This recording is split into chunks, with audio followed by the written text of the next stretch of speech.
ఈ దిన wake up word కొరకై దేవుని వాక్యం పరిశుద్ధ గ్రంథం బైబిల్లో నుంచి కీర్తన 2వ కీర్తన 11వ వచనాన్ని ధ్యానం చేసుకుంటాము. భయభక్తులు కలిగి యెహోవాను సేవించుడి, గడగడ వణుకుచు సంతోషించుడి. ఈ 2వ కీర్తన దావీదు రాసిన కీర్తన. ఈ కీర్తన సందర్భం ఎప్పుడంటే, మందసాన్ని తీసుకొని వచ్చినప్పుడు దహన బలులను సమాధాన బలులను అర్పించిన తర్వాత యాజకులను, లేవీయులను, గాయకులను దావీదు ఏర్పరిచిన తర్వాత రాస్తున్న కీర్తన. ఈ మాట మనము మొదటి దినవృత్తాంతములు 16వ అధ్యాయంలో ఈ కీర్తన చూడొచ్చు. అంతేకాదు ఈ 11వ వచనము మొదటి దినవృత్తాంతములు 16:30లో కూడా ఇదే వచనం ఉంటుంది. భయభక్తులు కలిగి యెహోవాను సేవించుడి, గడగడ వణుకుచు సంతోషించుడి. దేవుని మందసము దేవుని సన్నిధికి సాదృశ్యంగా ఉంది. దేవుని మందసము దేవుని మందిరానికి సాదృశ్యంగా ఉంది. ఒక మాటలో చెప్పాలంటే అది సహవాసానికి సాదృశ్యంగా ఉంది. దేవుని సహవాసంలో మనం ఉన్నప్పుడు మనకు విరోధంగా ఎంతోమంది లేచేవాళ్ళుగా ఉంటారు. అందుకని ఈ కీర్తనలో 12 వచనాలు ఉన్నాయి.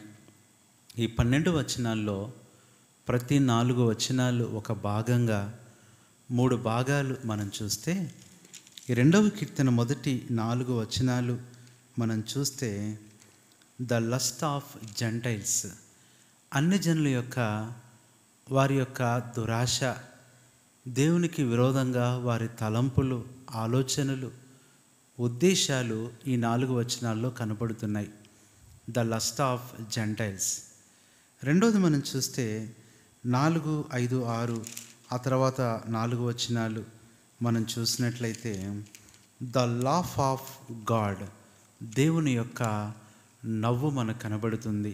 4 భాగాల్లో మొదటి 3 వచనాల్లో ద లస్ట్ ఆఫ్ జెంటైల్స్, అన్ని జనుల యొక్క దురాశ, తిరుగుబాటు. తర్వాత 3 వచనాల్లో ద లాఫ్ ఆఫ్ గాడ్, దేవుడు నవ్వుతున్నాడు. ఆ తర్వాత 3 వచనాలు చూస్తే 7, 8, 9 ద లా ఆఫ్ గాడ్, దేవుడు ఆ అధికారాన్ని ఇస్తున్నాడు. నీవు నా కుమారుడవు, నేను కనియున్నాను, నన్ను అడుగు అంటున్నాడు. చివరి 3 వచనాలు మనం చూస్తే ద లవ్ ఆఫ్ గాడ్, కుమారుణ్ణి ముద్దు పెట్టుకోండి, ప్రేమ గుర్తుంది. ఇక్కడ 4 విషయాలు కనపడుతున్నాయి. మొట్టమొదటిది లస్ట్ అనేది, రెండవది లాఫ్ అనేది, మూడవది లా, నాలుగవది లవ్. కాబట్టి ఈ దినాన మానవుని జీవితంలో, విశ్వాస జీవితంలో ఎన్నో విరోధమైన మాటలు, ఎన్నో భయంకరమైన పరిస్థితులు మనం ఎదుర్కోవాల్సి వస్తుంది. నువ్వేం చేయకపోయినా నీకు శత్రువులు అయ్యే వాళ్ళు ఉంటారు. నువ్వేమీ అనకపోయినా వారు నీకు విరోధంగా ఉంటారు. నువ్వంటే నచ్చదు వాళ్ళకి, నీ భక్తి నచ్చదు, నీ పని నువ్వు చేసుకున్నా నచ్చని వాళ్ళు ఎంతోమంది ఉంటారు. వీరి గురించి అన్ని జనులని, అల్లరి వాళ్ళని, అపహాసకులని ఈ కీర్తనలో మొదటి 3 వచనాల్లో రాస్తున్నాడు. కాబట్టి ప్రియ సహోదరుడా, లస్ట్తో స్టార్ట్ అయిన నీ జీవితము లవ్తో ఎండ్ అవుతుంది. ఎంతమంది నిన్ను తిరుగుబాటు చేసినా, నిన్ను నిందించినా, అల్లరి చేసినా గుర్తుపెట్టుకో, దేవుని ప్రేమతో నీ పరిస్థితి, నీ దినం ముగిసేదిగా ఉంటుంది. ఇతరులను ఎంత ద్వేషిస్తున్నారు అంటే దేవుని ప్రేమ నువ్వంత పొందుకుంటున్నావని అర్థం. దేవుడు నీకు ఎంతగానో సహాయం చేస్తాడని అర్థం. దావీదు ఇది ఎరిగి ఒక పక్క మందసము వచ్చినదన్న సంతోషముతో వారు ప్రభువును స్తుతిస్తూ ప్రభువుని సేవిస్తుంటే, చుట్టుపక్కలున్న అన్ని జనులు విరోధముగా అల్లరి చేస్తున్నారు. దేవుని ప్రజల జీవితము, విశ్వాస జీవితము ఎప్పుడూ ఇంతే. నువ్వు సంతోషించిన వారు ఎదురు తిరిగేవారుగా ఉంటారు. నువ్వు ఒక విజయం సాధించిన వారు ఓర్చలేని వారుగా ఉంటారు. కొన్నిసార్లు ఎక్కడో వేరే దేశంలో వేరే ప్రాంతంలో ప్రజలే కాదు, కానీ కొన్నిసార్లు నీ ఇంట్లో వాళ్ళే నీకు వ్యతిరేకంగా అన్యజనుల వలె నిన్ను అల్లరి చేసేవాళ్ళుగా, అపహసించే వాళ్ళుగా ఉంటారు. అయినా నువ్వు పట్టించుకోవద్దు. నీ ప్రభువు నీతో ఉన్నాడు. ఆయన ప్రేమ నీకు తోడుగా ఉంటుంది. అందుకని ఇక్కడ అంటున్న మాట, మీరు గడగడ వణుకుచు అంటున్నాడు. ఈ రోజుల్లో దేవునికి వణికేవారు ఏ పరిస్థితులకి వణకాల్సిన అవసరం లేదు. నీకు విరోధంగా వచ్చే మాటలకు వణకొద్దు. నీకు విరోధంగా చేసే శత్రువుల యొక్క పనులకు నువ్వు వణకొద్దు. రేపటిని చూసి భవిష్యత్తును ఆలోచించుకొని నువ్వు వణకవద్దు. నువ్వు దేవుని సన్నిధిలో నువ్వు వణకగలిగినప్పుడు పరిస్థితులన్నీ నీకు వణుకుతాయి. నువ్వు దేవునికి వణికినప్పుడు శత్రువులు, మనుషులు నీకు వణికేవారుగా ఉంటారు. అందుకని అంటున్నాడు, గడగడ వణుకుచు. యెషయా 66:2 కూడా మనందరికీ తెలిసిన మాట, ఎవడు నా మాట విని వణుకుచుండునో వానిని నేను దృష్టించుచున్నాను. దేవుని ఆత్మీయ వణుకు మనకెంతో అవసరం. ఫిలిప్పీలకు రాస్తూ 2:12 పౌలు అంటాడు, నేను మీ ఎదుట ఉన్నప్పుడే కాదు, నేను లేని ఈ కాలమందు కూడా భయముతో వణుకుతో మీ సొంత రక్షణను కొనసాగించమంటాడు. ఇంకా చెప్పాలంటే యాకోబు 2:19 దేవునికి దయ్యాలు కూడా వణికి భయపడుతున్నాయి. ప్రియ సహోదరి, సహోదరుడా, ఈరోజున ఒక్క మాట, ఈ వణుకు అనేది 2 రకాలైన విధంగా ఉంటుంది. ఈ ట్రెంబుల్ అనే మాట, మొట్టమొదటిది వరల్డ్లీ ట్రెంబుల్, లోక సంబంధమైన వణుకు. రెండవది గాడ్లీ ట్రెంబుల్, దైవ సంబంధమైన వణుకు. నువ్వు దేవునికి వణకకపోతే అన్నిటికీ లోకానికి వణకాల్సి వస్తుంది. ప్రతి దినాన్ని వణుకుతో మనం ప్రారంభించాలి. ఈ వణుకు ఏం చూపిస్తుందంటే దైవ భయాన్ని చూపిస్తుంది, దైవ భక్తిని చూపిస్తుంది. భయము భక్తి రెండు కలిసినప్పుడు వచ్చేదే ఆత్మీయమైన వణుకు. ఉదయాన్నే లేచి దేవునికి వణకగలుగుతున్నావా? ప్రార్థించే విషయంలో, ఆయనను స్తుతించే విషయంలో, వాక్యాన్ని ధ్యానించే విషయంలో నేను తప్పిపోకూడదే, నేను జాగ్రత్తగా ఉండాలి అనే వణుకు మనకున్నప్పుడు, పరిశుద్ధంగా జీవించాలి, అమ్మో పాపం చేస్తానేమో అనే వణుకు మనకున్నప్పుడు, ప్రియ సహోదరుడా, ఈ లోకంలో అన్నీ నీ ఎదుట వణికేవిగా ఉంటున్నాయి. నువ్వు ఎవరినైనా వణికించగలవు. దేవుని దగ్గర వణికే వ్యక్తి లోకంలో ఎవరినైనా వణికించగలడు. ఈ రోజున లోక సంబంధమైన వాటికే వణుకుతున్నావు, లోక సంబంధమైన పరిస్థితులకు వణుకుతున్నావు, మనుషులకు వణుకుతున్నావు, కానీ దేవునికి వణకట్లేదు.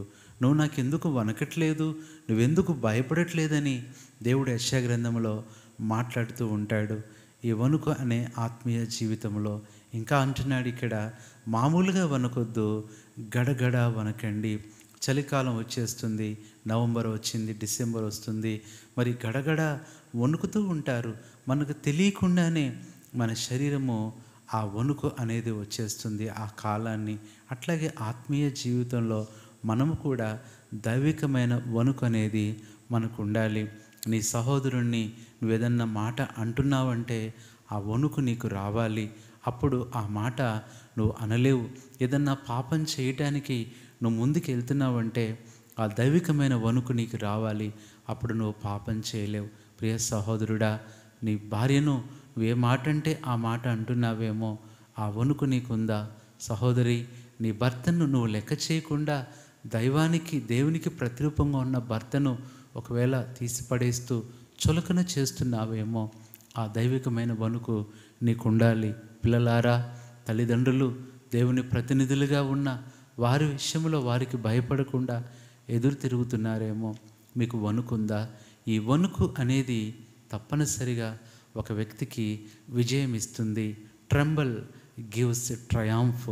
ఈ వణుకు లేకుండా నువ్వు మంచి మార్కులు తెచ్చుకోలేవు.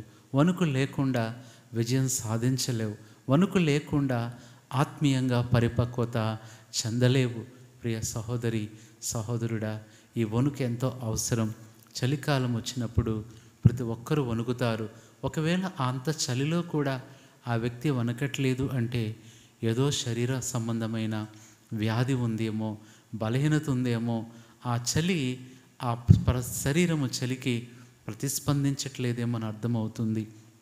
అలాగే దేవునికి నువ్వు వణకట్లేదు అంటే, దేవుని సన్నిధికి, దేవుని వాక్యానికి, గద్దింపుకు నువ్వు వణకట్లేదంటే నీ ఆత్మీయ జీవితానికి ఏదో పొరపాటు ఉంది, ఏదో లోటు ఉంది. దాన్ని మనము సరి చేసుకోవాలి. కాబట్టి ఉదయకాల సమయంలో వ్యక్తిగతమైన వణుకు కావాలి, కుటుంబంగా అందరం కలిసి దేవునికి వణకాలి, సమాజంగా వణకాలి, సంఘంగా కూడా వణకాలి. నువ్వు దేవునికి వణికినప్పుడు శత్రువులు నిన్ను వణికించలేరు. కాబట్టి ఇక్కడ శత్రువులు చేసే అల్లరికి, వారి యొక్క నిందలకు ఇక్కడ దావీదు ప్రజలు వణకట్లేదు. కానీ ఆ దేవాది దేవుని యొక్క మహిమను చూస్తూ, ఆయన యొక్క శక్తిని, ఆయన కార్యాలను తలపోసుకుంటూ, ఇంత గొప్ప దేవుడు మా మధ్యకు వచ్చాడే, మాతో ఉన్నాడని వణుకుతున్నారు. కాబట్టి ప్రియ సహోదరి, సహోదరుడా, ఇంతవరకు వణుకు లేకపోతే నువ్వు లోకంలో అన్ని పరిస్థితులకు వణకాల్సి వస్తుంది. ఈరోజు ప్రభువుని అడగాల్సింది ఉదయకాలం, ప్రభువా ఆ స్పిరిచువల్ ట్రెంబుల్, ఆ ఆత్మీయమైన వణుకు నాకు ఇవ్వు ప్రభువా. ఈ వణుకు అనేది నీ ఆత్మను ఎంతో బలపరుస్తుంది. ఈ వణుకు అనేది నిన్ను పరిశుద్ధంగా నడిపిస్తుంది, పాపం చేయకుండా కాపాడుతుంది. కాబట్టి ఈ 4 భాగాలుగా మనం చదువుకున్నాం. కాబట్టి లోక సంబంధమైన లస్ట్ విషయంలో నువ్వేమాత్రం పట్టించుకోవద్దు. దేవుడు నవ్వుతున్నాడు. బైబిల్ మొత్తంలో దేవుడు నవ్విన ఒకే ఒక సందర్భము ఇక్కడ రాయబడుతూ వచ్చింది. అంతేకాదు, దేవుడు నవ్వుతున్నాడు అంటే నువ్వు కూడా నవ్వేటట్లుగా ఆయన చేస్తాడు. 3వ భాగము ద లా ఆఫ్ గాడ్. దేవుని యొక్క చట్టం ఏంటంటే నిన్ను సొంత కుమారునిగా కంటున్నాడు. నువ్వు అధికారికంగా ఏదైనా ప్రభువుని అడగొచ్చు, నీకు ఇస్తాడు.